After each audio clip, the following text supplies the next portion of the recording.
America ने Iran पर किया पलटवार। ट्रंप की धमकी के बाद ईरान पर जवाबी हमला। बंदर अब्बास समेत 6 ईरानी ठिकानों पर एक साथ हमला हुआ है।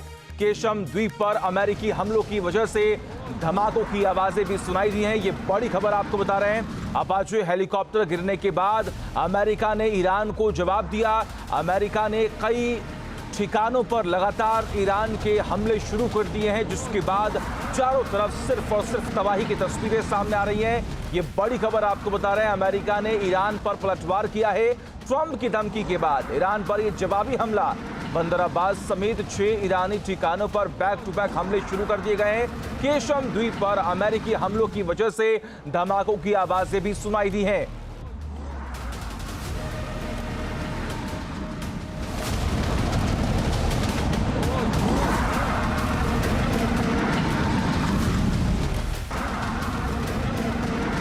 और वही देखिए, एक और बड़ी खबर आपको बताने जा रहे हैं। अमेरिकी सेना ने ईरान के कई ठिकानों पर अटैक किया है। अमेरिकी सेना ने केशम द्वीप को निशाना बनाया। बंदर अब्बास पर भी अमेरिकी सेना का अटैक देखने को मिला। सिरिक में एक प्रोजेक्टाइल के टकराने की पुष्टि भी हुई है। ये बड़ी खबर आपको बता रहे हैं। जैसा कि हमने आपको बताया कि अमेरिका लगातार ईरान को जवाब देने की कोशिश कर रहा है। हालांकि ट्रंप ने इस बात का जिक्र भी किया कि जवाबी हमला बहुत ज़रूरी था, जवाब देना बहुत ज़्यादा ज़रूरी था, इसीलिए हमने ये हमला किया। ईरान के अलग अलग लोकेशंस पर अमेरिका ने हमला करके ये बताने की कोशिश की है कि अमेरिका कमज़ोर नहीं है, अमेरिका रुकने वाला नहीं है और ईरान को तबाह करके ही अमेरिका मानेगा। हालांकि एक तरफ लगातार बातचीत का दौर भी शुरू हुआ।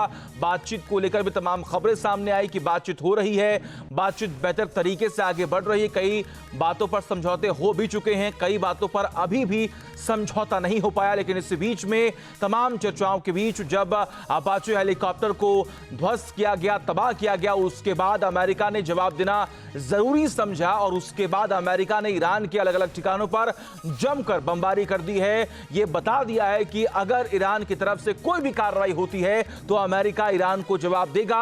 और ये तमाम तस्वीरें उसी जवाब की तस्वीरें हैं जब अमेरिका ने अलग अलग लोकेशंस पर ईरान के हमले शुरू कर दिए हैं। एक और बड़ी खबर सामने आ रही है अमेरिकी मीडिया के हवाले से। बड़ी खबर है, अमेरिका ने हॉर्मुज के आसपास भी हमला कर दिया है। हॉर्मुज के आसपास एयर डिफेंस और रडार सिस्टम पर भी अटैक हुआ है। अमेरिकी हमले में ईरान को भारी नुकसान पहुंचाने का दावा भी किया गया है।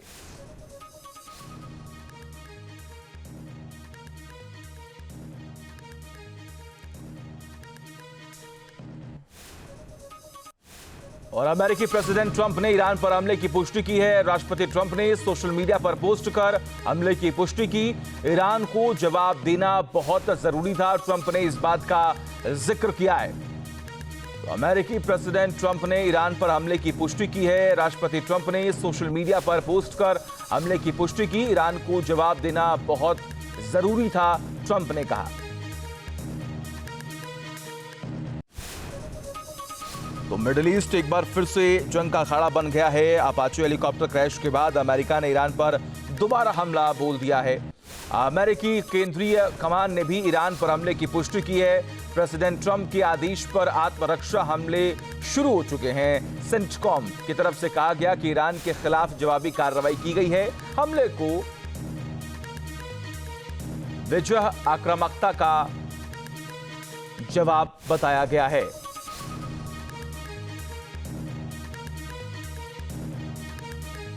तो लगातार बैक टू बैक तमाम हमले शुरू कर दिए गए हैं। अमेरिकी प्रेसिडेंट ट्रंप ने यह दावा करने के बाद कि ईरान ने हॉर्मुज स्ट्रेट में अमेरिकी हेलीकॉप्टर को मार गिराया और अमेरिका ने ईरान के खिलाफ सैन्य कार्रवाई जो है वो शुरू कर दी है।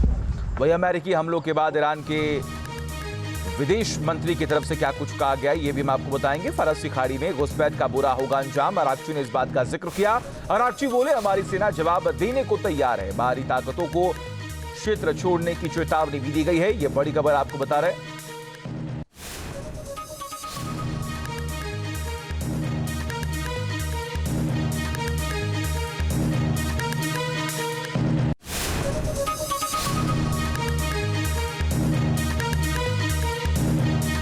और तमाम जानकारी के लिए हमारे साथ हमारे सहयोगी राहुल डबा जुड़े हुए। राहुल, एक तरफ खत्म होने वाला है, कई बातें ऐसी थीं जो अब तक ये बताई जा रही थी कि समझौता जो है लगभग तय हो चुका है।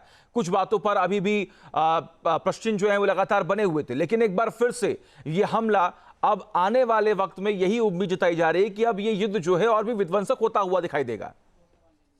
निश्चित रूप से विध्वंसक होता हुआ नजर आएगा, क्योंकि इससे पहले हमने देखा कि बीती रात सेटकॉम ने खुद इस बात को बताया कि अपाचे हेलीकॉप्टर के ऊपर एयर डिफेंस सिस्टम की बैटरीज के जरिए हमला किया गया। हो सकता है वो HQ-9 हो, चाइनीज, या फिर S-300 हो, जिसके जरिए अपाचे हेलीकॉप्टर को निशाना बनाया गया। हालांकि डोनाल्ड ट्रंप के प्रशासन की तरफ से ये भी पुष्टि कर दी गई कि दोनों ही पायलट इजेक्ट कर चुके थे और दोनों ही पायलट सेफ है। लेकिन जिस तरीके से हेलीकॉप्टर को, वो भी सबसे एडवांस हेलीकॉप्टर्स में से एक को निशाना बनाया गया, उसके बाद ये जंग के दूसरे दौर की शुरुआत के तौर पर देखा जा सकता है। और उसके बाद एक दो नहीं बल्कि 3 वेव ऑफ अटैक हो चुके हैं। बल्कि अगर MQ-9 रिपर ड्रोन की बात करें तो वो भी एक मार गिराए जाने का दावा किया जा रहा है। और ये बड़ा ड्रोन होता है, इसकी जो लागत है वो कई मिलियंस तक होती है, जिसे आप छोटे विमान के तौर पर देख सकते हैं। और ये बुशहर में एक्टिव हुई है। और बुशहर वो जगह है, वो शहर है जहाँ पे न्यूक्लियर पावर प्लांट भी है। और ये भी कहा जा रहा है विशेषज्ञों के द्वारा कि 408 किलो संवर्धित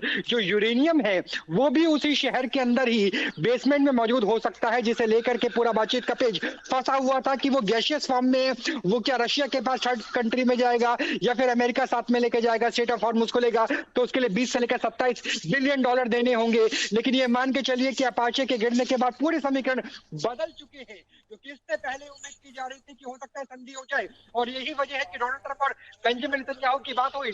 बेंजामिन नेतन्याहू को कहा गया कि आप लड़ाई रोक दीजिए और मैं आपके चुनाव प्रचार में खुद आऊंगा। डोनाल्ड ट्रंप ने कहा। उसके बाद ईरान से भी हमले नहीं हुए, लेकिन ईरान शॉफ्टनेस दिखाना चाह रहा है। ठीक है राहुल, बहुत बहुत शुक्रिया आपका तमाम जानकारी हम तक पहुंचाने के लिए। तो आपने देखा किस तरीके से लगातार बैक टू बैक तमाम हमले किए जा रहे हैं। हालांकि ईरान ने यह बताने और समझाने की कोशिश की कि जिस हमले के बाद अमेरिका हमला कर रहा है वो हमला ईरान ने नहीं किया।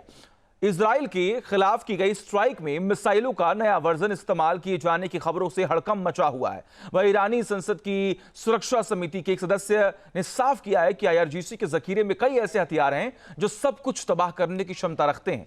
ईरान का सीक्रेट वेपन वाली मिस्ट्री क्या है, देखिए इस रिपोर्ट में।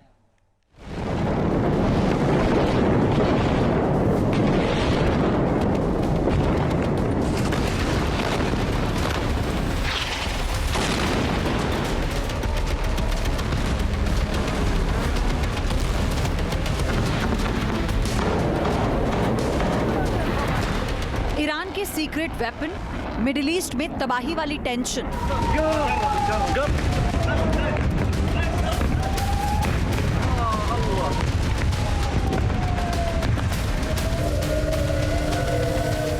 IRGC का खुफिया बारूदी जखीरा, अमेरिका इजराइल के लिए खतरा।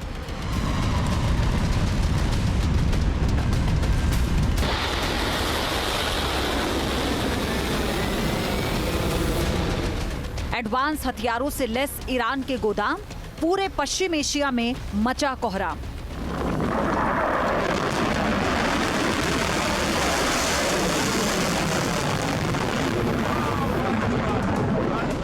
सीज फायर के दौरान इजराइल पर घातक हमलों के जरिए ईरान ने अपनी ऑपरेशनल पावर एक बार फिर दिखाई। IRGC ने मिसाइल और ड्रोन की बौछार से उत्तरी इजराइल के कई अहम ठिकानों को दहलाकर साबित कर दिया कि उसकी अटैकिंग कैपेबिलिटी में कोई कमी नहीं आई है।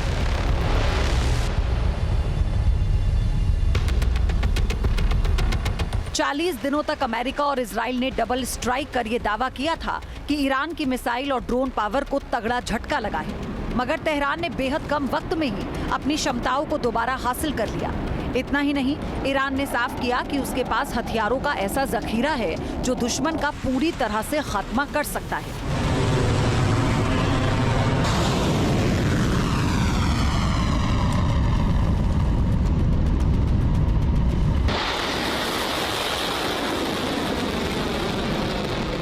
ईरान ने सीक्रेट वेपन के संकेत भी दिए हैं, यानी ऐसे हथियार जिनका इस्तेमाल अभी तक नहीं किया गया। ईरानी संसद की राष्ट्रीय सुरक्षा समिति के सदस्य अलाउद्दीन बेरूजर्दी ने कहा कि ईरान अगर अपने घातक हथियारों से हमला करता है तो इजराइल में रोजमर्रा की जिंदगी अस्त व्यस्त हो जाएगी।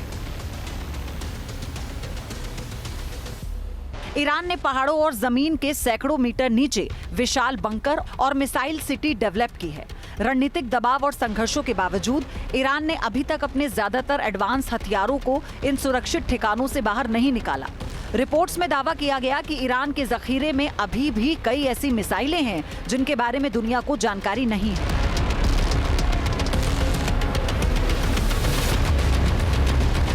यही बात अब संसद की सुरक्षा समिति ने भी दोहराई है। यानी ईरान एक तरफ माइंड गेम खेल रहा है ताकि दुश्मन पर दबाव बनाया जा सके।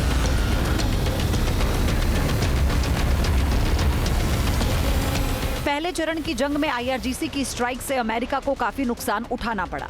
इसीलिए तेहरान से आ रहे बयान ये संकेत दे रहे हैं कि अगर दोबारा हमला करने की हिमाकत की तो विनाश पहले से कई गुना ज्यादा होगा। आपके मोबाइल पर तुरंत आएगी ब्रेकिंग न्यूज। स्क्रीन पर सबसे पहले दिखेगी बड़ी खबर। देश दुनिया की हर खबर एक जगह। अब आपके मोबाइल पर तुरंत फटाफट इंस्टॉल कीजिए न्यूज नेशन ऐप और रखिए खुद को अपडेट।